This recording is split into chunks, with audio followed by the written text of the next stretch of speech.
Salam saudara, saya Devi. Selamat datang dalam Kingdom Devotion hari ini.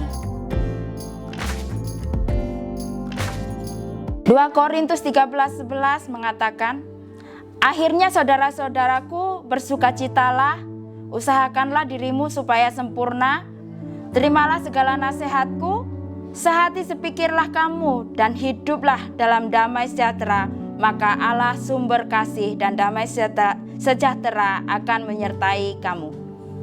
Hidup dalam kesatuan. Bersatu kita teguh, bercerai kita runtuh. Pasti kita semua tidak asing dengan pepatah ini, sebuah pepatah yang mengajarkan arti sebuah kesatuan. Lalu bagaimana dengan firman Tuhan kita hari ini dalam 2 Korintus 13:11? Pertama dikatakan agar kita bersukacitalah. Bersukacita karena apa? Karena Kristus mengasihi dan menerima kita apa adanya, tanpa syarat, dan tak ada yang dapat memisahkan kita, bahkan maut sekalipun. Kedua, usahakanlah dirimu supaya sempurna. Apa maksudnya? Kata usahakanlah dalam bahasa Inggrisnya strive, yaitu mencari cara agar segala sesuatu terjadi atau melakukan sesuatu. Melakukan apa? Yaitu mengusahakan diri sendiri agar sempurna melalui pembaharuan akal budi, agar kita selaras seturut dengan kehendak Tuhan yang tertulis di dalam firman-Nya. Ketiga, terimalah segala nasihatku. Dalam bahasa Inggrisnya encourage one another, atau menasehati, memotivasi, memberi semangat, menyemangati satu akan yang lain. Keempat, sehati sepikirlah kamu, atau be of one mind. Menjadi sepikir yaitu pikiran kita dalam melakukan segala sesuatu hanyalah untuk memuliakan dan menyenangkan hati Tuhan.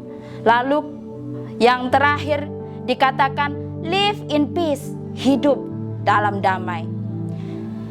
Jika kita melakukan 4 hal tadi, saya percaya akan terjadinya suatu kesatuan. Dan di mana ada kesatuan, disitulah berkat, mujizat, terobosan terjadi dalam kehidupan orang percaya. Kita bisa lihat dalam kehidupan Silas dan Paulus waktu di penjara. Saya percaya ketika mereka di penjara, mereka saling menyemangati dan menguatkan di tengah-tengah penderitaan. Mereka tetap berdoa dan menyanyikan puji-pujian kepada Allah tanpa mengeluh atau bersungut-sungut atau saling menyalahkan. Tetapi menaruh hati, pikiran dan pengharapannya kepada Allah. Lalu kita melihat ketika Allah melihat kesatuan mereka, terjadilah gempa bumi, terobosan hidup yang terjadi. Semua pintu terbuka dan yang terbelenggu dilepaskan. Bahkan keselamatan kepada kepala penjara dan keluarganya mengenal Yesus dan memberi diri untuk dibaptis. Itulah kuasa hidup dalam kesatuan. Dan iblis akan berusaha mati-matian agar kita tidak hidup dalam kesatuan. Disitulah terjadi perpecahan, perselisihan, terjadi dalam suatu kelompok, komunitas, bahkan keluarga.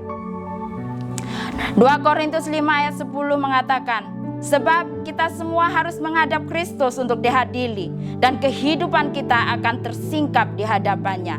Kita masing-masing akan mendapatkan apa yang patut kita terima untuk perbuatan-perbuatan yang kita lakukan di dalam tubuh fana ini, baik maupun buruk.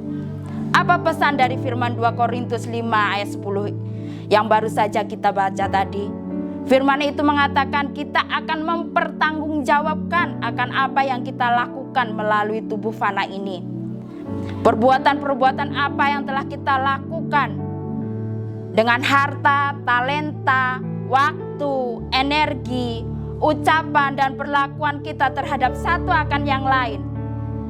Semua tidak tersembunyi karena semua akan disingkapkan dan dipertanggungjawabkan.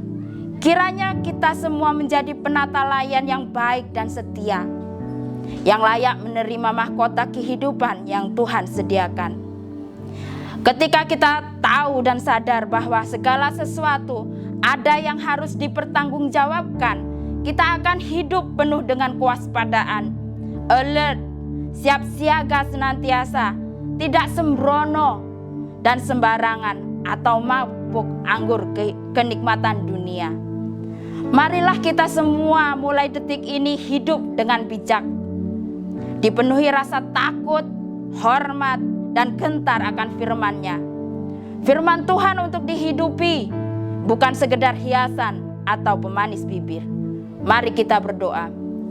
Bapa kami yang di surga, terima kasih untuk firman-Mu hari ini. Terima kasih ya Tuhan untuk firman-Mu yang mengajarkan ya Tuhan, bahwa kami senantiasa harus hidup dalam kesatuan ya Tuhan. Karena kami percaya ada berkat, ada terobosan, ada mujizat yang akan terjadi ketika kami ya Tuhan, sebagai anak-anak-Mu dalam komunitas, dalam keluarga kami ya Tuhan, hidup di dalam kesatuan. Kiranya ya Tuhan, di dalam perkumpulan kami ya Tuhan, biarlah kami menjadi bijak ya Tuhan dalam berkata-kata, dalam meluangkan waktu, energi ya Tuhan. Biarlah kami hanya senantiasa untuk saling menguatkan, saling memotivasi, saling ya Tuhan memberi semangat ya Tuhan, sehingga ya Tuhan kami semua ya Tuhan bersama-sama menggiring Engkau ya Tuhan dalam perjalanan iman kami menjadi penata layan yang bertanggung jawab dan setia ya Tuhan, sehingga ketika Engkau datang untuk kedua kalinya ya Tuhan,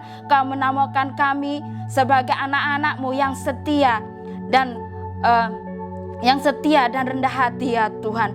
Lebih lagi ya Roh Kudus, kuasai kami, kuasai emosi kami, perasaan kami, tingkah laku kami. Biarlah kami diubahkan dari dalam ya Tuhan, sehingga orang-orang di sekeliling kami dapat melihat di dalam kesatuan kami ada kemuliaan Kristus yang dinyatakan. Terima kasih Tuhan, kami serahkan hidup kami di dalam Engkau. Di dalam nama Tuhan Yesus kami telah berdoa. Haleluya.